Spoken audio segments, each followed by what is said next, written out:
merci à Dominique de nous faire l'honneur de sa présence au Club Delville. Je souhaitais, pour ceux qui ne nous connaissent pas, et il y en a dans la salle, puisque tout à l'heure on a dit mais c'est quoi votre business? En fait, vous êtes quoi? Vous êtes organisateur de conférences. Alors j'ai dit non, pas tout à fait, enfin, on ne fait pas que ça. Donc nous faisons du management de transition qui consiste à impliquer des cadres dirigeants sur des durées en mode mission, sur des missions dont la durée moyenne est de 7-8 mois. Voilà. Si on veut, alors tout ça s'articule. Notre activité, c'est environ 25 personnes sur 4 bureaux, j'y reviendrai, entre Paris, Londres depuis 4-5 ans, Lille depuis très peu de temps et Lyon depuis le mois de décembre dernier, donc 4 bureaux aujourd'hui. Et toute cette activité-là repose sur un club d'affaires que nous avons créé dès la création du cabinet en 2010, qui s'appelle le Club Delville, donc bienvenue pour ceux qui ne connaissent pas, et dont 80% d'entre vous font partie. Voilà. Derrière, vous avez dû voir les différents intervenants aussi connus que Dominique Galère qui sont intervenus précédemment. Vous en reconnaissez certainement comme Jean-Pierre Levade, Henri Broglio, Luc Ferry ou bien d'autres également. À noter que dans notre stratégie de montage de diversification géographique de notre activité, nous organisons, et peut-être une date à noter là, une conférence qui risque d'être assez intéressante. C'est le mardi 25 juin au soir, mais à Lille, voilà, pour fêter le démarrage de notre bureau lillois. Conférence que nous co-organisons avec Schema, donc ex-SCE Lille, et Sophie Antipolis. Et nous avons deux intervenants qui sont Patrick Artus, que certains d'entre vous doivent connaître, actuellement chef économiste de Natixis, et Jean-Pierre Levade, donc tous les deux. Donc moi, patron de TPE, je me transformerai comme ce matin en Christophe Barbier avec mon écharpe rouge pour essayer de poser des questions à peu près intelligentes à ces deux personnes. Voilà, sur les affaires, si tu veux passer, ouais, merci beaucoup. On fait un début d'année qui est bon, à tendance très bon, puisque le premier trimestre, on a eu beaucoup de nouvelles missions qui ont démarré. Et le mois de mars, d'ailleurs, je vais envoyer un petit truc, partager un petit message sur LinkedIn. On a eu plus de démarrage de missions que de jours dans le mois. Donc voilà, donc 22 missions démarrées. Et c'est évidemment une première et c'est un record qui est un peu battu chez nous. Donc tous les mois, voilà. Alors le premier trimestre, c'est 45% de volume d'affaires supplémentaire, en passant 45% par rapport au premier trimestre de l'année précédente. Je le dis, c'est pas pour faire cocorico, je le dis parce que certains d'entre vous sont managers de transition. Je pense que c'est important que vous sachiez que normalement du lundi matin au vendredi soir, il y a 25 personnes qui sont très motivées pour aller sortir de nouvelles missions et trouver des nouvelles missions. Et voilà. Et d'ailleurs, je vais vous demander de les applaudir très fort parce que c'est une très belle équipe. Voilà. Donc je suis très très fier. Et pour connaître les autres équipes parisiennes, je veux dire que ça va être la meilleure équipe de Paris. Voilà. Bon, je ne connais pas Londres et tout, mais... Vous dites ça partout, donc... Oui, c'est ça. Et je suis bien sûr tout à fait objectif. Pour venir à notre sujet de ce matin, et pour présenter rapidement ton parcours, donc encore tous mes remerciements d'être présent. Rapidement, tu es donc ingénieur de formation, c'est pour ça qu'évidemment tu as terminé en finance. Je te tutoie. Pas de problème. À peu près le début, on tutoie tout le monde, alors c'est bon. Merci. Donc tu es polytechnicien, tu fais l'école de l'application des ponts et chaussées, tu as complété ça en 1990 par l'IAE, et entre les deux, tu as fait un petit truc à Berkeley, un peu aux États-Unis, pour t'amuser, j'imagine. Je reprends mes petites notes. Ah oui. Tu peux aller un peu plus vite hein, sur le. Ouais, oui, c'est intéressant quand même. Tu commences ta carrière sur plutôt un job d'ingénieur, là, pour le coup, chez Péchinet, on se reconnaît plus là-dedans. Et en 1986, tu rejoins le fonds Charterhouse, où tu termines responsable, enfin, au directoire de Charterhouse, avant de rejoindre Dominique Sénéquier en 1997, qui, elle, un an avant, avait été appelée par Claude Bévéard, alors chez AXA, pour créer le private equity de AXA. C'est bien cela? Voilà, donc tu rejoins un an après la création. On est 25 ans plus tard.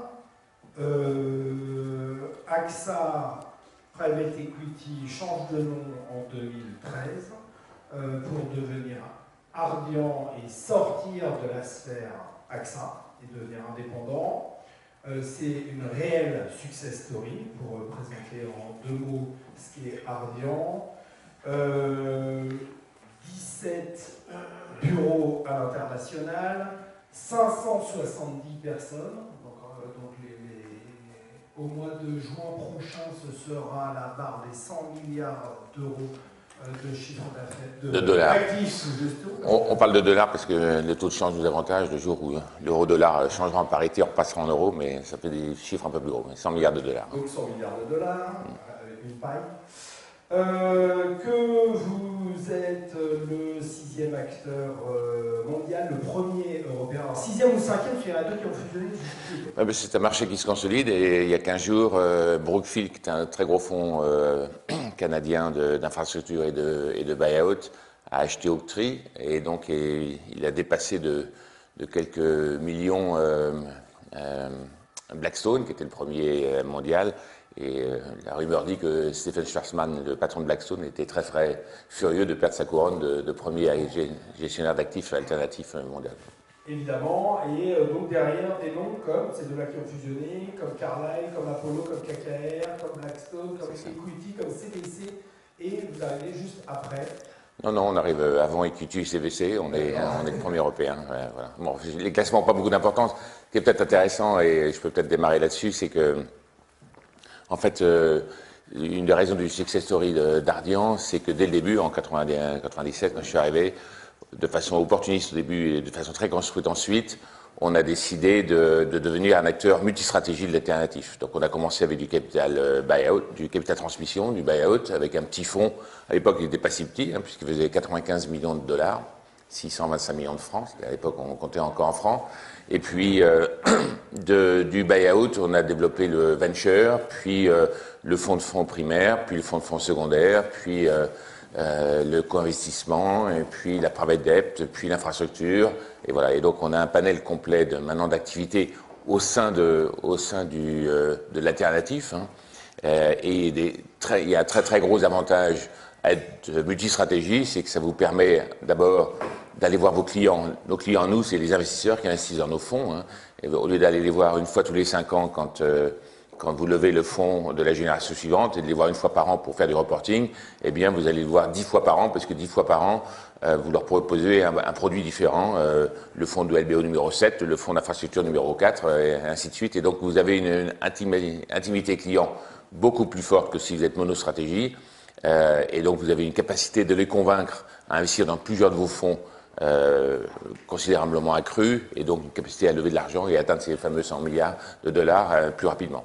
Alors, il y a quand même une contrainte, il n'y a pas que du plus à être multistratégie.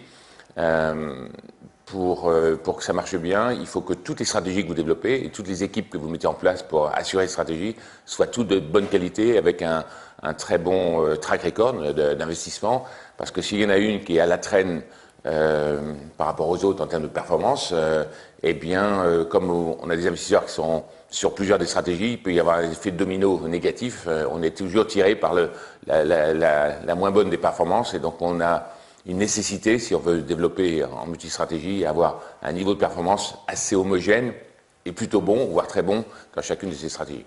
Le deuxième risque associé à cette stratégie multiple, c'est que les investisseurs, quand ils rentrent dans un fonds, veulent être absolument certains que la stratégie pour laquelle ils ont décidé d'investir chez vous, ils aient tous les deal flow afférents à cette stratégie. Donc quand vous couvrez de multiples segments, il faut être très très vigilant sur les séparations de stratégies d'un fonds à l'autre, qu'il n'y ait pas d'overlapping, pas de recouvrement, de façon à ce que on tue dans l'œuf le soupçon d'un investisseur de se dire les bons deals, il les met dans le fonds d'à côté et il me file les mauvais deals. Voilà. Donc ça impose effectivement à la fois des Chinese walls et puis des limitations de stratégie très très claires. Mais l'avantage maintenant, si je reviens sur la catégorie d'avantages, c'est que en termes de communication, pour établir une marque, on parle de vous beaucoup plus souvent, parce qu'une fois vous vendez un deal, une fois vous en achetez un, une fois vous levez un fonds, etc. Et donc ça vous permet d'être beaucoup plus connu.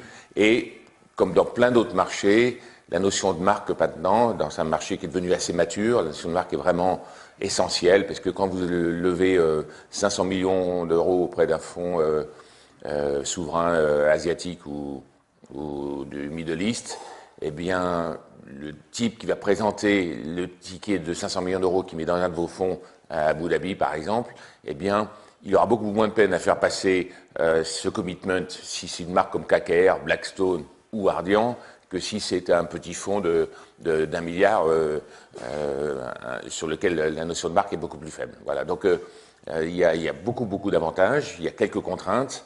Et d'ailleurs, avec ma casquette de France Invest, on est en train, est-ce que c'est un marché, je vous dis, qui se consolide, après des années où on pensait qu'il se consoliderait, en particulier après la crise. En fait, ça n'arrivait pas, c'est comme des business de people, donc après il y a des problèmes de culture, mais si on passe au-delà de ces problèmes de culture, je pense que l'écosystème de l'investissement en France sera consolidé si effectivement des rapprochements, des diversifications se font. Et donc on a décidé de sortir un guide de réflexion qu'on va donner aux gérants monostratégie en leur disant voilà, si vous voulez réfléchir à devenir multistratégie, 2, 3, 4 stratégies, voilà ce à quoi il faut faire attention et voilà les bénéfices que vous pouvez en tirer là-dessus. Voilà, une longue digression. Non, mais merci. Alors, dans la salle, il y a des fonds d'investissement, il y a des dirigeants, il y a des directeurs financiers, il y a des gens qui ont connu des montages avec des fonds d'investissement, qui les ont eu à leur actionnariat.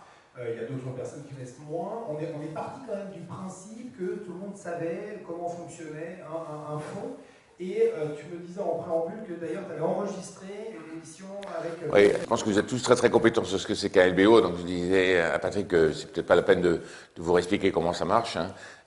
Pour ceux qui s'estimeraient un petit peu moins compétents, de façon anecdotique, je connais bien Xavier Fontanet qui, au-delà d'être le patron des Silor, anime maintenant, enfin d'avoir été le patron des Silor, anime maintenant des émissions de vulgarisation économique sur BFM de façon régulière. Et il y a un an, il avait fait une émission sur ce que c'était qu'un LBO. Et quand j'avais écouté cette émission, j'étais complètement effrayé parce qu'il avait décrit les LBO tels qu'ils étaient faits par KKR dans Barbarian of the Gate sur RG Nabisco en 89. Et en particulier des structurations de deals où il y avait 5% d'equity et 95% de dette, que la boîte était dépecée ensuite, enfin toute la mauvaise communication qui sont sur les frêles épaules des LB auteurs a été plein pot décrite dans cette analyse de Fontanet. Donc je lui ai parlé et je lui ai dit écoute, c'est pas possible que tu laisses cette image de se propager, ça correspond plus du tout à la façon dont les fonds interviennent. Et donc on a enregistré en début de semaine une émission où on décrit ce que font les LBO, 2, un LBO qui marche et un LBO qui marche pas, et surtout avec les bons indicateurs et les bonnes motivations de création de valeur. Hein. S'il y a un truc à retenir sur l'évolution des buyouts aujourd'hui, dans un marché qui est extrêmement compétitif, on pourra parler de ça, l'état du marché aujourd'hui, c'est que nous ne gagnons pas notre vie en remboursant la dette qu'on met sur les opérations de buyout qu'on monte. Hein. Là aussi, France Info fait des tas de statistiques, et en particulier, on fait des statistiques annuelles sur tous les dossiers de buyout qui sont achetés puis vendus par nos membres.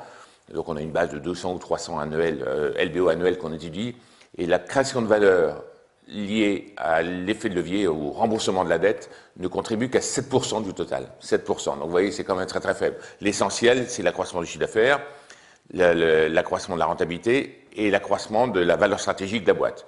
Alors, la création de la valeur stratégique de la boîte, ça veut dire qu'une boîte qu'on a achetée 8 fois l'EBITDA, on la revend 12 fois l'EBITDA. Alors, certains esprits mal tournés diront, oui, mais c'est parce que le marché a beaucoup monté et donc vous surfez sur l'augmentation des prix.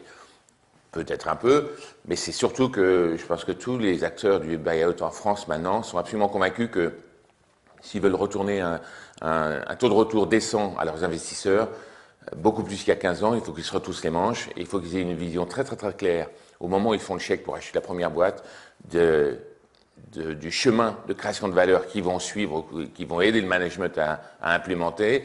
Et ces schémas de création de valeur, c'est quand même dans 75% des cas des schémas de conciliation, de buy and build, de stratégie d'acquisition complémentaire, et pas simplement de la société concurrente de l'autre côté de la rue, mais quelquefois de l'autre côté de la planète. Et je reviens sur Radian une seconde, c'est le fait qu'on ait 15 ou 16 bureaux à l'étranger fait qu'on a la base pour aider nos équipes de management qu'on accompagne, pour aller identifier pour lui s'il n'a pas fait ou approcher, étudier des build-up en Chine, en Afrique du Sud, au Chili, et donc d'avoir cette capacité à donner un accroissement de valeur stratégique à la société qui fait que c'est parce qu'elle a plus de valeur stratégique qu'on la vend 12 fois l'EBITDA alors qu'on l'achète 8 fois l'EBITDA.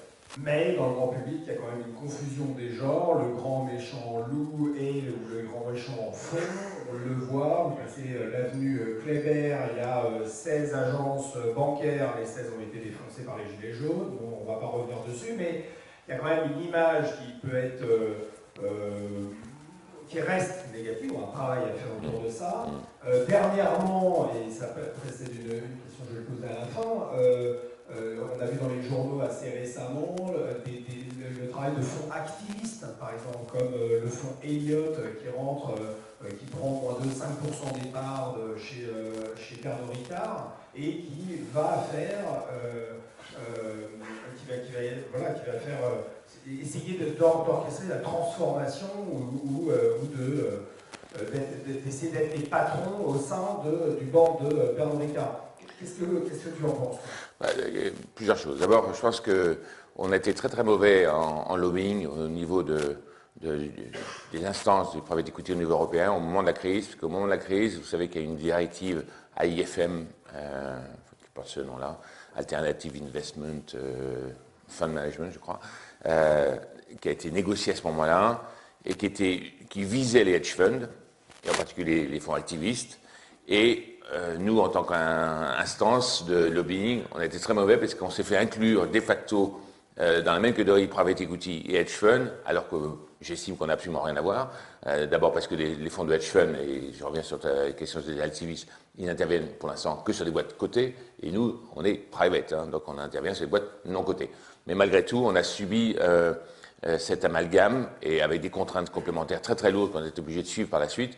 Eh bien, c'était la raison directe du fait que non seulement monsieur ou madame qui se passe dans la rue a cette mauvaise image des financiers et des fonds, mais c'est aussi vrai aux instances européennes ou aux instances parisiennes en 2012 par exemple. Voilà. Sur les hedge funds et nous, encore une fois, nous on investit dans des boîtes privées, donc et on est là pour le long terme. Et les activistes, ils prêtent 2 ou 3% du capital d'une boîte et ils font un petit peu d'agile propre, mais ça concerne des boîtes cotées. Alors, je sais que Nicolas Dufour, le patron de la BPI, avait la volonté de créer une espèce de grosse poche de 10 milliards d'euros pour essayer de mettre un peu de public dans des boîtes du CAC 40 ou du SBF 120 menacées par ces hedge funds. Bon, je ne sais pas s'il va y arriver et je ne sais pas si c'est une vraie protection d'avoir la BPI à 3% chez Valeo ou chez Danone. Donc c'est un sujet qui les concerne, mais pour l'instant, nous, c'est très loin de nos problématiques à nous. Alors nous, notre métier, il est de rencontrer les dirigeants d'entreprises à longueur de journée, évidemment, de toute taille. Enfin, nos clients, normalement, font de 50 millions d'euros de chiffre d'affaires. Il y a certaines personnes, certains dirigeants qui sont très enclins à utiliser les fonds d'investissement et à les faire rentrer à leur capital pour créer de la valeur, comme tu viens de l'expliquer. Il y en a d'autres que j'ai rencontrés et qui en a parlé ensemble. D'abord, c'était une problématique qui dure depuis, moi ça fait 30 ans que je fais ce métier, et depuis 30 ans, il y a toujours des freins à faire entrer un fonds au capital. Bon, alors, si c'est pas un sujet pour les fonds majoritaires, parce que ces fonds majoritaires, ils s'intéressent donc à des boîtes dans lesquelles, si c'est une boîte familiale qui est à vendre, elle a déjà accepté le fait de perdre le contrôle. Donc la première problématique qui intéresse les boîtes familiales, c'est si jamais elles avaient la possibilité ou la volonté de faire entrer un fonds en minoritaire. Moi, je suis convaincu que, vous savez, on dit toujours en France, il y a 5200, 5300 CTI, il y en a 12 300, je crois, en Allemagne. Eh bien, le meilleur moyen de récupérer ce retard en termes de création de TI, c'est d'avoir des boîtes familiales qui ouvrent leur capital et qui passent entre les mains de 2, 3, 4 fonds sur une période de 15-20 ans, parce qu'à chaque fois, ils choisissent un fonds qui va les aider à passer l'étape stratégique dans laquelle ils sont, d'une boîte régionale, une boîte nationale, une boîte européenne. Les fonds ont intérêt, pour donner leurs 15-16% de TRI à leurs investisseurs, de pousser ces stratégies de croissance externe. Souvent, les dirigeants de boîtes familiales ont peur de faire des acquisitions. Moi, je l'ai vu très très souvent, des gens qui m'ont dit, des patrons qui m'ont dit, si j'avais pas un fonds mon capital, jamais j'aurais acheté mon concurrent allemand ou mon concurrent italien. Et on les aide à démystifier le risque associé à ça et à baliser un peu ce chemin. Et donc, voilà. Et je pourrais aussi vous citer 100 ou 200 ETI qui sont devenus des ETI parce qu'elles ont eu une succession de 2 ou 3 ou 4 fonds à leur capital, qui sont devenus des boîtes maintenant complètement internationales, qui font plusieurs milliards de chiffre d'affaires, qui sont très très exportatrices, et bien parce qu'elles ont bénéficié de l'aide des fonds. Alors évidemment, on ne peut pas comparer. J'aimerais pouvoir montrer la même boîte restée familiale pendant 20 ans, et puis avec l'aide de 3 ou 4 fonds pendant 20 ans où elles en sont. Je suis intimement convaincu qu'on est des accélérateurs de croissance. Mais c'est un peu la force de l'exemple qui peut arriver à convaincre et à déplacer une partie de ces boîtes familiales qui sont très réticentes aujourd'hui. Et pour répondre précisément à la question, quel conseil donnerais-tu? Tu me disais, il faut prendre des références, il faut appeler des patrons de boîtes. Mais ça vaut aussi pour les managers dans les MBI. Vous savez qu'il y a les MBO et les MBI. MBO, c'est quand un fonds accompagne une équipe de management qui est déjà en place. MBI, c'est quand il y a le dirigeant part à la retraite, par exemple, vend sa boîte et que donc on est obligé de recruter un manager à l'extérieur pour prendre la tête de l'entreprise. Dans les deux cas, de toute façon, avant de décider de se maquer avec Ardian, Astorg ou PAI, moi je conseille toujours aux dirigeants d'appeler tous les dirigeants des boîtes qui sont déjà dans le portefeuille du fonds avec lequel il veut s'associer, pour savoir si les arguments un peu marketing, tout beau, la période de charme où on essaie de rentrer au capital d'une boîte, et la réalité coïncident. Et c'est vraiment un très très bon test. Certains ne le font pas assez.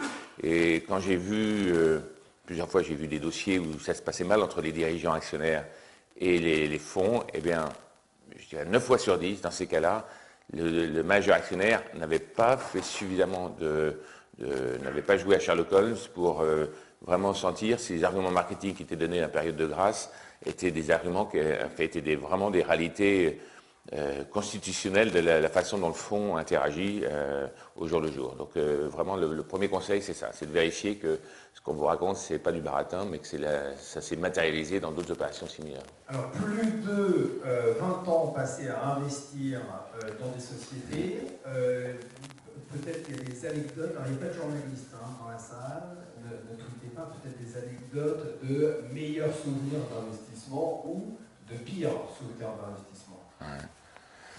Bon, je vais commencer par le pire, comme ça la honte sera déjà absorbée. Ça remonte assez longtemps, c'était en 1994. J'ai acheté une société qui faisait des manchons pour les télécoms. Alors les manchons, je ne sais pas si vous avez... Quand vous sortirez de cette salle, vous regardez là, vous lèverez les yeux et je ne sais pas s'il y a encore des fils téléphoniques qui sont en l'air ou de poteau à poteau ou s'ils sont enterrés. Maintenant, dans les grandes villes, c'est plutôt enterré. Mais s'il y en a en l'air, vous verrez les câbles de télécom, de téléphone en particulier, ils ont une durée finie. Donc à un moment, il faut les rabouter ensemble. Donc, et ces manchons, c'est ça. Ça permet de protéger la jonction entre deux câbles. C'était une très très belle boîte qui avait une taux de croissance fantastique et la grande faiblesse c'est qu'elle avait 2 grands clients. Elle avait France Télécom, à l'époque c'était encore France Télécom pour 65% de son, 70% de son chiffre d'affaires, et Temex qui était l'équivalent mexicain de France Télécom pour deuxième client pour le reste. Bon, et j'ai acheté la boîte, je me souviens, le 14 décembre 1994. Le 15 décembre 1994, le Mexique dévalue le peso de 25%. Et donc je perds 25% du chiffre d'affaires quasiment dans la semaine qui a suivi mon acquisition. Bon, donc je me dis, mal barré. Et puis, je ne sais pas si vous vous souvenez, mais France Télécom est rentré en bourse en 1995, de mémoire. Et donc, pendant les 6 premiers mois de l'année, ils ont mis, pour se rendre la mariée plus belle, ils ont mis une pression considérable sur leurs fournisseurs pour leur céréales kiki et réduire le prix d'acquisition de leurs produits. Et la boîte en question, comme elle n'avait plus qu'un seul client, quand votre client principal, enfin unique, vous demande de réduire les prix, vous réduisez les prix. Et donc j'ai perdu aussi une grosse partie de la marge très vite dans les 6 mois qui ont suivi. Bon, je ne vous raconte pas le désastre, et donc j'ai perdu tout mon capital sur cette opération-là. Et ça m'a pris un truc, heureusement que c'était au début de ma carrière dans le private equity, c'est ne jamais, jamais, jamais faire un dossier dans lequel la concentration client est forte, quoi. Et donc ça limite un peu l'intérêt de faire des dossiers qui ont comme client la grande distribution. La grande distribution, vous avez 5 grands distributeurs, hein. Alors, on peut toujours se faire plaisir en se disant oui, mais les décisions d'achat, elles ne se font pas toutes en centrale. Il y en a qui sont faites, en particulier chez Leclerc ou Intermarché ou Super U, ça se fait au niveau local. Moi, c'est quand même un vrai frein. Alors, vous pouvez le faire, mais il y a certainement un niveau de valorisation à laquelle vous êtes à l'aise et un niveau de valorisation à laquelle vous êtes moins, quoi. Voilà. Alors maintenant, deux sujets de réussite pour 2 raisons différentes. La première, c'est le premier dossier qu'on a fait chez Ardian, enfin chez AXA Private Equity en 1998. On a racheté en 3 semaines une petite filiale d'ADP, GSI, qui s'appelait GSI Division des Banques, qui faisait des logiciels de back-office pour les OPCVM. Et on a acheté ça moins de 2 fois l'EBITDA. Alors pour des vieux de la vieille du private equity qui sont dans la salle, 2 fois l'EBITDA, je suis sûr que vous ne l'avez pas vu très très souvent. Et on l'a acheté en 15 jours, on a tout financé en capital, on s'est dit à ces prix-là on trouvera de la dette ultérieurement, ce qu'on a fait dans les mois qui ont suivi. Mais surtout, il y avait 85 personnes dans cette boîte-là, ce n'était pas une grosse boîte. Les 85 sont devenus actionnaires au moment où on est rentré. Donc une diffusion complète de l'actionnariat. Nous, on était majoritaires, mais tous les cadres tous les salariés étaient actionnaires en direct. Et donc, on a fait sur cette boîte-là presque 10 fois la mise. Et une des raisons pour lesquelles on a fait 10 fois la mise, c'est qu'on n'avait pas acheté cher, que c'était un actif finalement peu important pour le grand groupe ADP, et donc il y avait moins besoin pour lui de passer beaucoup de temps à maximiser le prix. Et puis 2, parce qu'on avait réussi à impliquer toutes les équipes de management et les salariés dans l'entreprise. Voilà, donc je pense que c'est notre mérite à nous, investisseurs, d'aider à la fois à créer ces ETI, à les développer, mais aussi à associer à chaque fois qu'on le peut les dirigeants et les salariés à la création de valeur, parce qu'ils y contribuent autant que nous. Tu parlais à l'instant de valoriser des sociétés moins de 2 fois l'EBITDA. Aujourd'hui, on est plutôt à 8, 10, 12, voire plus. Voire plus. Je regardais Wikipédia sur une société que nous connaissons tous, Uber, valorisation 62 milliards, je vais revenir, pour 6,5 milliards de chiffre d'affaires et 3 milliards de pertes. 2,8 milliards de pertes. Dans les Échos ce matin, ils disaient qu'ils allaient viser une introduction en bourse et casser la baraque. autour de 100 milliards d'euros pour une boîte qui perd 3 milliards. De dollars. N'y a-t-il pas une bulle, mon cher Jean? Alors, oui, non. D'abord, là, moi, j'ai parlé beaucoup de buyout. Là, on n'est pas dans le buyout, on est vraiment dans la start-up et dans la licorne, je crois qu'on appelle ça maintenant, des cacornes, quand elles ont plus de 10 milliards. Bon. Incontestablement, et d'ailleurs, ça pose un problème pour l'écosystème européen, c'est que comme les capitaux investisseurs, les capitaux risqueurs américains considèrent que le marché américain est très cher, nos licornes à nous, européennes et françaises, dans les derniers tours de financement, les séries C et les séries D, d'abord, on manque d'acteurs qui peuvent mettre des tickets, de fonds qui peuvent mettre des tickets de 50 ou 60 millions unitaires. Donc, on manque de fonds de growth français qui permettent d'assurer, d'être très présents au dernier tour avant les IPO en France, mais c'est aussi le cas en Europe. Et de toute façon, les quelques-uns se font souvent surbider par des Américains qui trouvent que le marché européen et français en particulier est quand même moins cher que le marché américain en ce moment. Bon, la contrepartie de cette bulle, comme vous parlez, c'est, je ne sais pas si vous avez lu l'article très intéressant des Échos la fin de la semaine dernière sur le désastre des startups de vélo en libre service chinoises, que ce soit Ofo ou Mobike. Dans l'une, je crois qu'il y a eu 10 milliards de dollars injectés, dans l'autre 3 milliards. Bon, les deux sont au bord du dépôt de bilan. Ouais, donc il y a un emballement, mais un emballement qui ne gagne pas à tous les coups. On cite Uber. Bon, après, il faut voir si l'introduction en bourse donnera la liquidité ou pas. Il y a eu Lyft la semaine dernière qui est rentré à 27 milliards. Donc c'est certain que l'écosystème est bon. Alors si je reviens maintenant juste un peu sur le buyout, qui est un domaine que je connais mieux, c'est vrai que les prix, la même boîte que vous achetiez, la même ETI que vous achetiez 8 fois l'EBITDA aujourd'hui, il y a 4 ans, pardon, vous l'achetez 13 fois l'EBITDA aujourd'hui. Et pourquoi? C'est parce que, il y a beaucoup de dettes. Vous savez qu'après la crise, les banques ont complètement disparu du marché de la dette LBO, mais la nature ayant rendu ville, les banques ont été remplacées par des fonds de private debt qui ont plutôt bien prospéré et qui arrivent à lever beaucoup d'argent parce que les assureurs aujourd'hui, dans cette période de taux d'intérêt très faible, trouvent qu'un fonds de dette, comme un fonds d'infrastructure d'ailleurs, qui donne de rendement annuel, en plus d'un potentiel de plus-value à terme, eh bien c'est très bon pour leur gestion active-passive. Donc il y a beaucoup de dettes, c'est aussi lié au quantitative easing accessoirement. Et les banquiers sont revenus. Donc on a à la fois les fonds de private debt et les banquiers. Donc quand il y a beaucoup de dettes, il y a des banquiers ou des fonds de private debt qui, au lieu de proposer 4 fois l'EBITDA, proposent maintenant 6 fois et demi, 7 fois l'EBITDA, en covenant light. Enfin, il y a beaucoup de points qui sont très similaires à ce que vous trouviez en juin 2017. Et il y a beaucoup d'argent en capital parce que, je vous rappelle un chiffre que vous connaissez sans doute, c'est sur 15 ans, les fonds de private equity, tout compris, pas simplement LBO, private equity français, donnent à leurs investisseurs en net un TRI de 10,8%. Qu'est-ce qui donne 10,8% aujourd'hui dans les classes d'actifs que vous avez? Pas beaucoup de choses. Et en plus, avec une volatilité assez faible. Ce qui fait que beaucoup de gérants institutionnels, des fonds de pension californiens par exemple, ont tiré comme analyse de la crise que finalement, il fallait surpondérer le private equity parce que ça donne ce type de rendement. La volatilité est beaucoup plus faible que tous les autres classes actifs et qu'en plus, même en période de crise,